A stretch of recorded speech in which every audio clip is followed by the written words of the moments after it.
Hi, boys and girls. So, today in class we talked about adding some conversation, which what in writing what we call is dialogue, to our narratives. So, this is the narrative that we've been discussing. This is the one that I have been creating, and I know you have your own. So, today we talked about adding dialogue or adding some conversations between characters.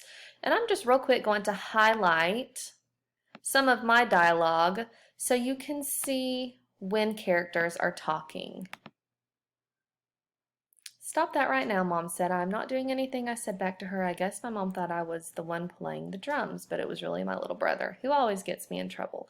I went back to what I was doing, which was drawing. I love to draw. I would draw all day if I could. My mom came into my room and said, Katie, what are you drawing today? I showed her my drawing, and it was a picture of a beautiful butterfly flying in the meadow. I said, this is the one I was telling you I saw yesterday when I was playing outside. She said, well, honey, that is a beautiful butterfly, and you are so talented. Thank you, I said. And she sat down on my bed and said, I have a question to ask you. I sat up and was nervous about what she asked. I thought, now this is dialogue between the character and herself. What did I do? Did I forget to do something? Am I in trouble? And then she asked. So I've highlighted everything that is a conversation in my narrative between characters or between the narrator and herself. So what we're going to focus on today when you come back to class is how to punctuate our dialogue so that we know that that is what the characters are doing, is talking. So below this link on the YouTube video, there is a link to a story that has dialogue, and I want you to look at how the author punctuated that dialogue. They are called quotation marks and a comma. So I'm going to punctuate this dialogue by clicking Shift and then these two. It's connected to next to the enter button.